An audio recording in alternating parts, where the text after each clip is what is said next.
All right. I just learned something. Now, I'm going to take this at face value. I'm not going to question it.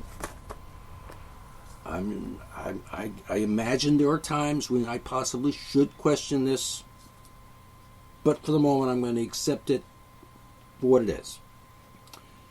I'm going to accept the possibility that it is accurate and true and relevant. For the moment. I don't have any evidence to confront this statement that I'm going to make, or quote from an article, that I don't have any evidence that it's wrong. I don't have any evidence that it's inaccurate. So, tentatively, I'm going to accept it as a possible true statement. I certainly will change that conclusion or that assessment if evidence surfaces to prove it wrong. However, let's just read the quote. Quote, 88% of American adults use the internet, according to recent Pew Research polling. End quote. Now, that's 88% of adults. All right, here's the thing I got to talk about. I got to talk about it. Okay? I'm not questioning the number. 88%. That could be true. Maybe. Maybe not.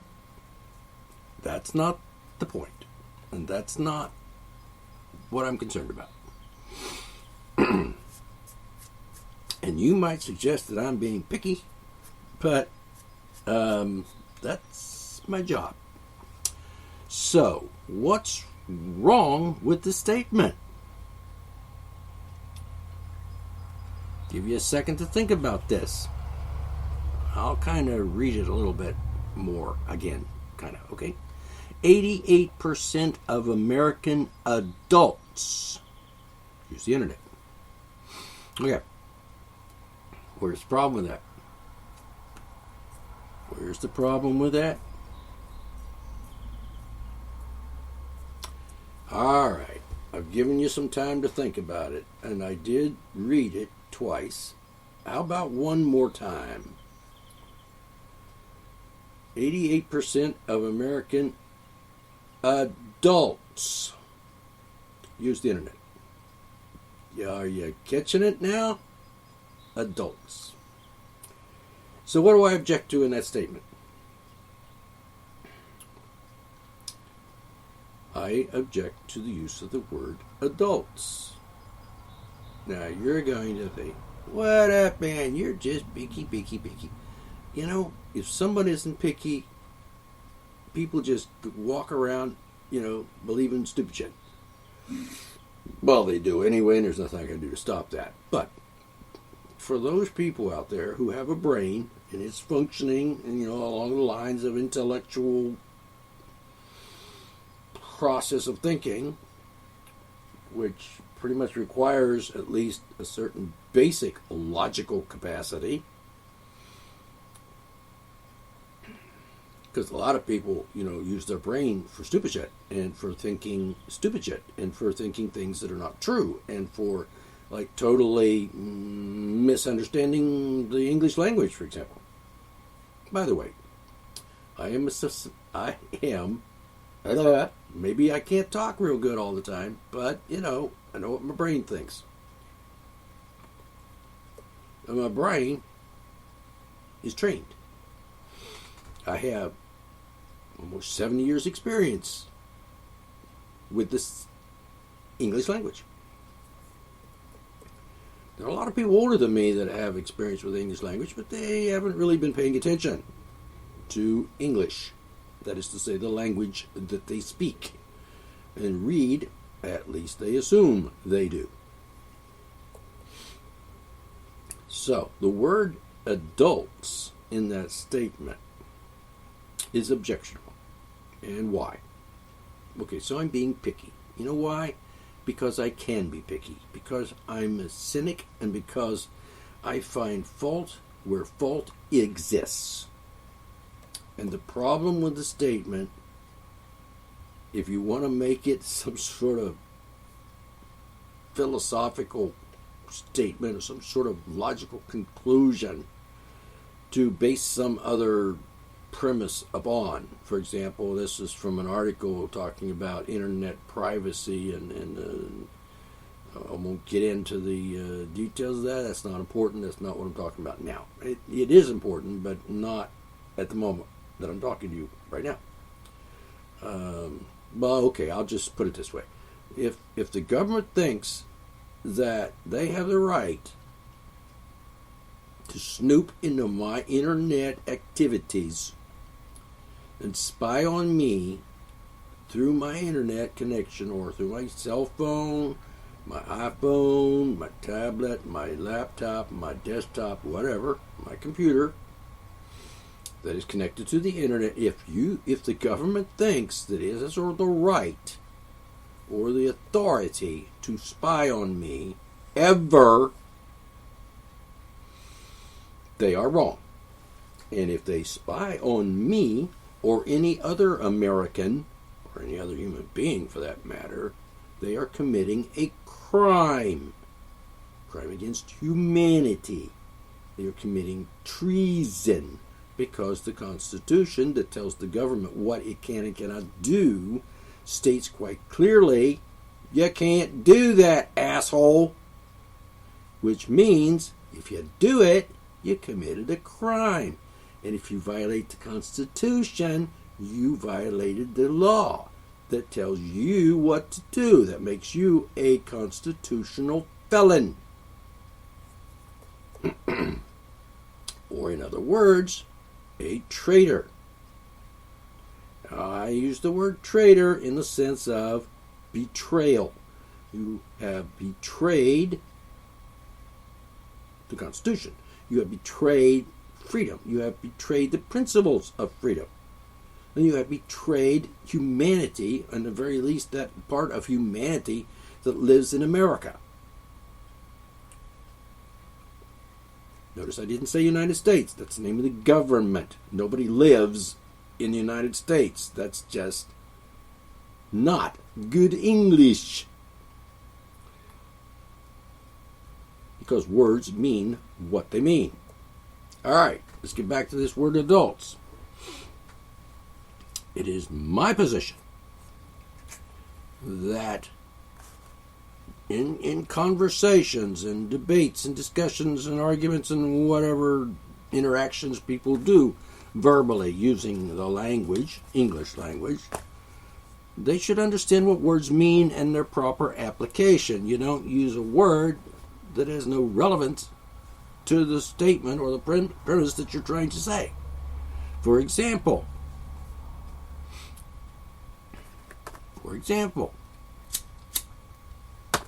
give me a minute.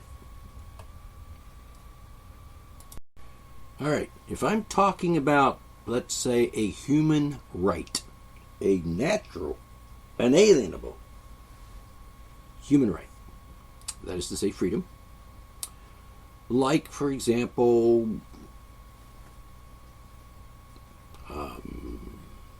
having sex. Okay.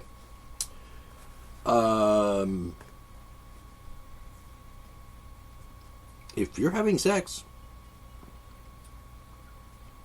if you have the physical maturity to engage in sexual activities, all right, do I have to detail that? Okay, if you're a boy and you can get a hard-on, and often do, of course, and, sperm spits out the end of your dick,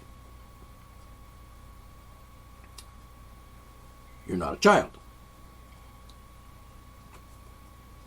Because you have matured physically, and that includes sexually, to the point that you can reproduce. you're a girl and you've got boobies coming on your chest and, like buds, breasts, nippies, you also have, say, hair growing around your vagina. And I know it's a trend these days to shave that hair off of your vagina, and, doesn't change the fact that you got it growing there. If you have to shave it off, then it's there to be shaved off, or however you dispose of it. Why would anybody wax their pubes? That just sounds just painful. I just wouldn't think that would be something anyone would want to do, particularly if you're like 12 or 13 years old. Like, God, what's wrong with you? Torture me. No, I think it's just weird. However, if you're a female and you have hair growing around your vagina, and catch this part, if you have, your period, like that monthly cycle type thing, it's like 28 days? If you have a period, if you bleed from your vagina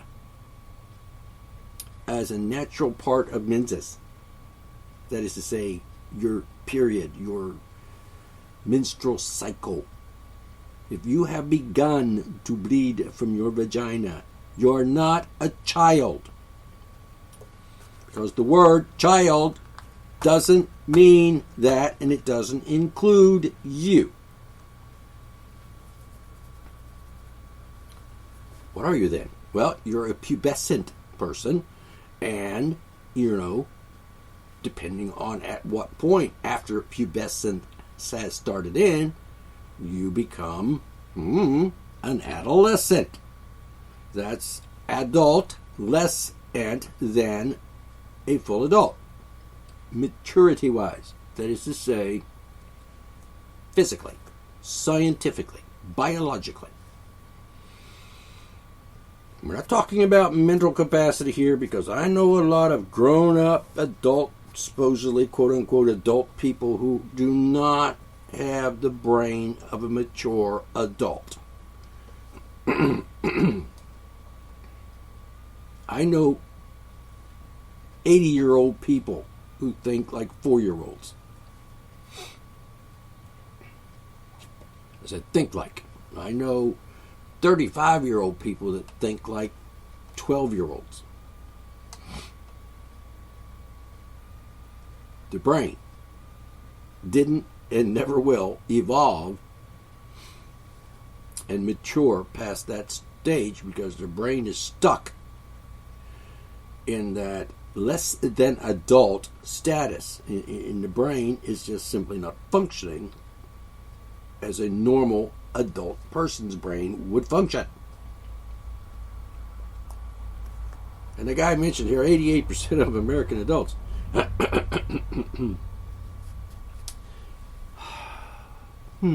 So, let me explain why I object to the use of the word adults in that statement. Now, I'm not objecting to it like, it's a crime, and that it's...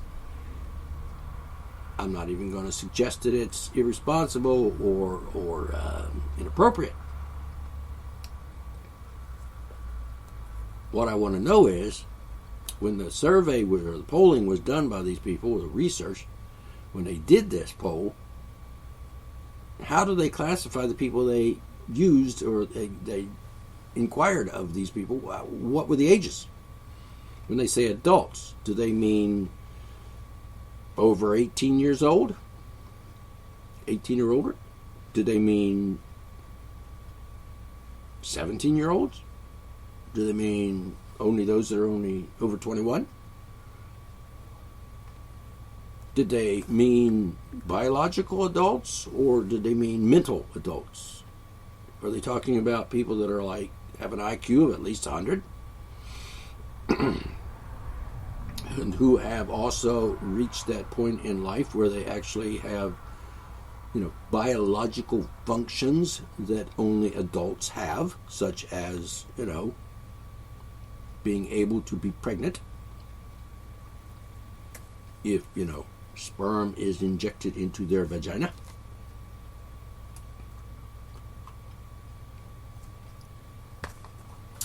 Had a discussion with a young man the other day. It was a short discussion, by the way, who suggested that 15-year-olds should not dress a certain way.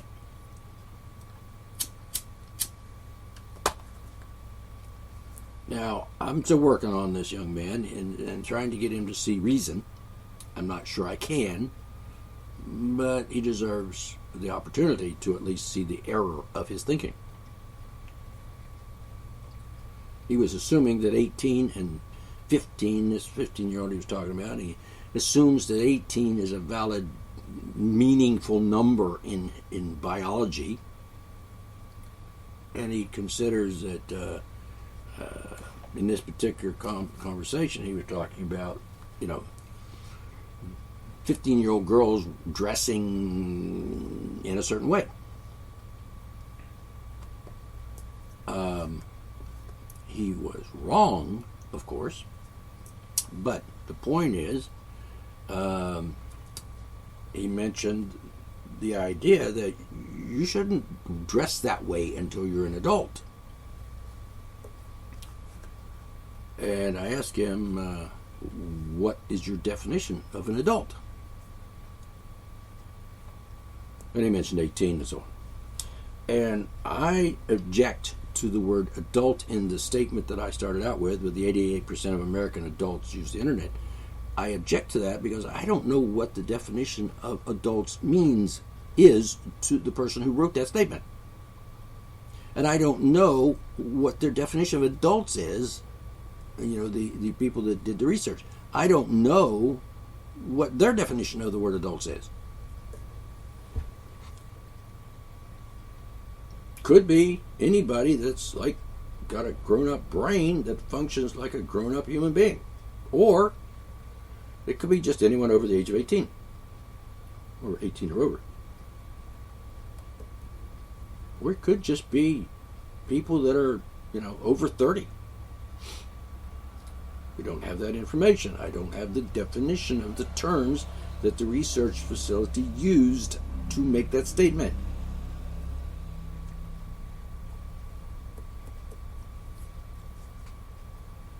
And why is it significant that anyone would do a survey and to suggest, to come to a conclusion based on the data that 88% of adults make any difference?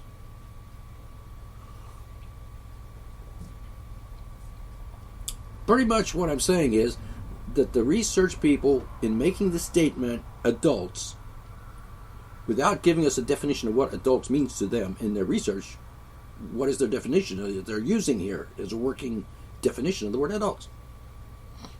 Can I assume that the people doing the research also researched adolescents to see how many adolescents use the internet? So my question here is, what's the definition of adults according to the people doing the research, and what does the actual definition of the word adults mean? Or the word. What is the definition of the word adult? Really. The real definition. Not some babblish definition or some slang definition, but the real meaning of the word. Which, by the way, would apply to the word since the word was invented.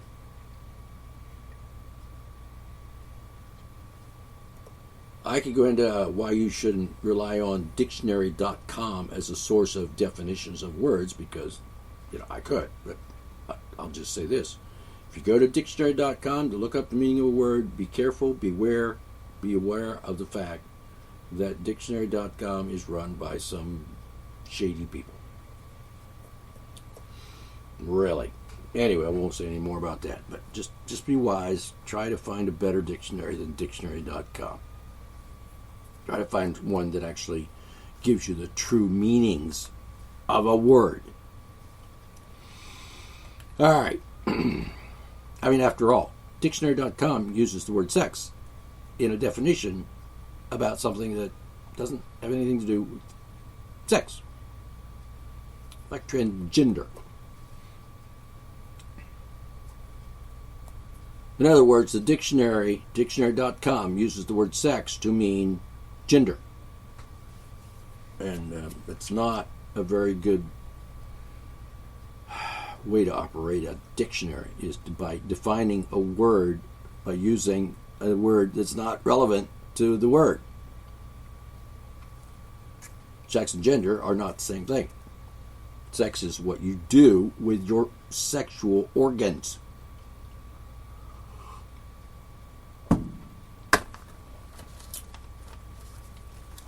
Gender is the word, not sex. So just think about that for a while, and then, if you're like, brain's functioning halfway normal, you would say, that's right, instead of arguing with me. Because you're arguing with the facts if you argue with me on that particular point. So what I'm suggesting is, I don't know what they mean by the word adults in this case. 88% of what? People who act like adults? People who have the maturity, biological maturity. I don't mean emotional maturity. That's not the point. But do they have the mental capacity to be and act and think like a mature adult? And what about those that are not adults, like adolescents, like those that are like, teenagers? See, teenagers kind of transfers into adulthood. You can have a teenage adult. That is to say, legally speaking, for example. In America, a legal adult has attained the age of 18, which is still a teenager. So you can have an 18-year-old or 19-year-old, it's a teenager, but who is, in fact, an adult, legally speaking. And I'm going to guess here and say, yeah, biologically, physically, but not necessarily mentally, because it depends on how well developed your brain is as an intellectual thinking machine or organ. We shouldn't say machine. All right, so I don't know. What I'm interested to know in, why couldn't they have just simply said, because the statement does, in fact, eliminate and reduce out of the equation all of those that are not considered adults by these surveyor people. The United States government has already done that by turning the word child into the word minor. That is to say, given the word child the meaning minor, which is a legal term, has nothing to do with biological or reality or human rights or anything. Just a freaking law that's totally worded incorrectly. Pretty much, Title 18 of the U.S. Code has turned the English language into babble. And all of the people in America, pretty much in any part of the world, actually, how that works is tricky, but I'll explain that some other time. It pretty much turned everybody in the world a felon. Really, Title 18. It's the most appalling abomination of a law that I have ever seen. At least one of the most appalling, abominable laws I've ever seen. Adult. All right. By doing so, you've just discriminated, shall we say, against everybody that's not an adult. It means that those that are under 18, for example, are simply not considered in this equation. So it doesn't matter what adolescents do, whether they are actually using the internet or not. I'm going to guess that there's probably a lot more than 88% of adults. Probably more than 88% of adolescents that use the internet in some way or another. Like their cell phone, for example. So what I'm saying is that when they say adults, they're eliminating and taking out of consideration all the adolescents that use the internet. And I think that's important when you're talking about violating the privacy of a human being. Because the law that governs the government clearly states you can't discriminate against people based on their age. Yeah. You don't know that? Look it up.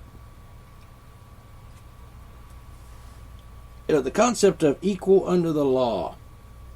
Now, would you find that phrase in the Constitution? Wonder. There's a project for you. Look it up. Read your Constitution. Well, it's the U.S. Constitution, the government's Constitution, not ours. It's the law we gave to the government to tell the government what it can and cannot do. Anyway, the point is they're eliminating and pretty much discriminating against anyone who's not an adult with that statement. They're just saying, oh, it doesn't matter about teenagers. It also implies that teenagers don't have rights, like privacy rights, for example. So, you see what I'm saying? You understand what I'm trying to tell you? I hope so. Probably not. Well, a lot of you. Maybe 88% of you don't have a clue what I'm talking about. Gee, that's a guess, isn't it? That's an educated, enlightened guess. It's not even an assumption. It's just a guess. I'm not even going to say, yeah, it's true, I assume. I'm just saying, yeah, maybe. So I'm not stating it in the form of a factual statement. I am suggesting that these people who think in these terms like adult and child, like there's only two classifications of human beings, child and adult. Totally disregard all the other stages of human development. Lump everybody under the age of 18 in that category of child, which is borders on being a slang term in legal meaning and application today. Because child doesn't mean a teenager. Child doesn't mean an adult.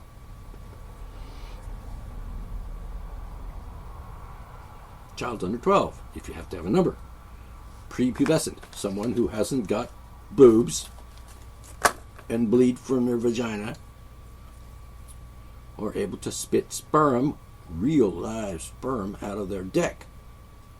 I'm sorry if the language bothers you, but it's part of English. And the word dick, in this case, is a slang term.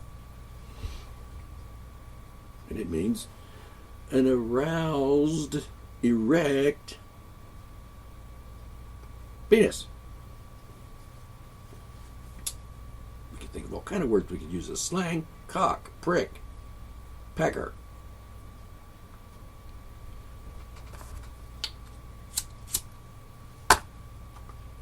However, I'm just suggesting that this article, in the very last line of the article, uses the word adults exclusive of everybody who's not an adult.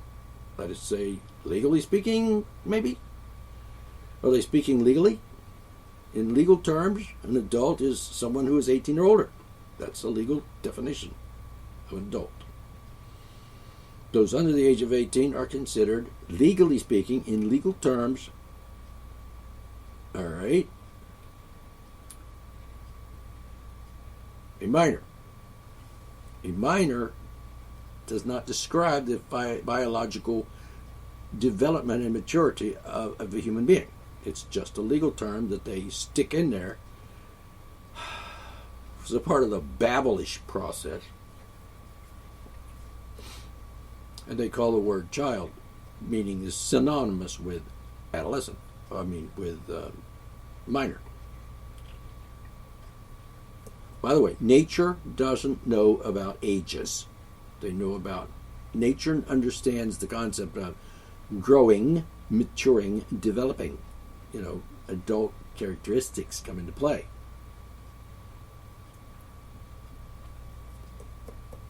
So, what I'm suggesting is this article, the last line, is eliminating from the equation everyone under the age of 18. We have to accept the common understanding of the word adult and not the legal sense of the word adult, because it's not put in that context. We have to assume it means what real dictionary defines the word as, meaning someone who has matured beyond the stage of adolescence or Follow me? And as I mentioned, you can be an 18 or 19-year-old adult. So can't really call it a late teenaged person, like 18 or 19-year-old person, a child, legally or otherwise. All right, so I'm just pointing these things out to you because a lot of people just don't think about these things, and I do because it's my job or occupation, as the case may be. 88% of American adults, in fact, they misspelled the word adult Americans because they got an S at the end of it, and then that just doesn't make sense. It's just wrong. No S on that word. Percent of American adults, not Americans adults. So come on, that's just stupid. It's a careless mistake by the writer. And should be reprimanded for that because that's not good English. It's terrible writing, and they should have proofreaders on these articles. What's wrong with these people? They're so eager to get these articles published on the internet and out to the public that they don't do any proofreading, apparently. I expect better from a professional writer. All right. So I'm not suggesting that the 88% statement is wrong or that it is not relevant. I'm not suggesting that adults in this case is not applicable to the 88%. But still, the statement, in my view, could have very easily have read and could very easily have improved the statement as well as the article and the credibility of the people, the writers and the polling people who did the research by simply saying and including everybody of all ages. For example, a child or an adolescent or a teenager or a young adult teenager, and simply said,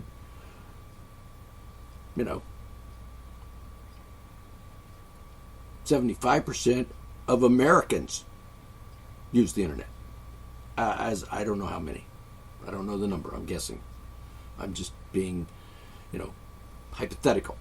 So let's say 75 or 77% of Americans use the internet because adolescents are people. Now, I can only assume that the research people actually asked teenagers or adolescents their questions in order to come to determine if they used the internet. I mean, did they ask anybody that was 15, 16, 17, 18, 12, whatever? Do you use the internet? Supposedly, and I'm assuming that it's possible, that Pew Research people actually asked people who were less than 18 if they used the internet. I just don't think it's right to disenfranchise a whole body of human Americans that are under 18 for this purpose or any other purpose. Because if you're going to violate the human rights of someone by snooping and spying on them and being involved in surveillance of their internet activities, etc., then you need to include everybody. And I suppose there are some 5 or 6 year old kids is a slang word, by the way, that actually use the internet. I understand it now. First graders use the internet in school, for example.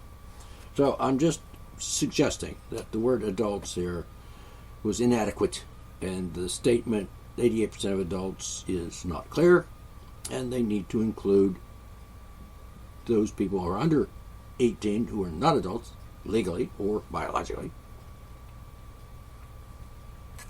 in their survey. And I would like to know how many Americans, complete total number of Americans out of the 320 million Americans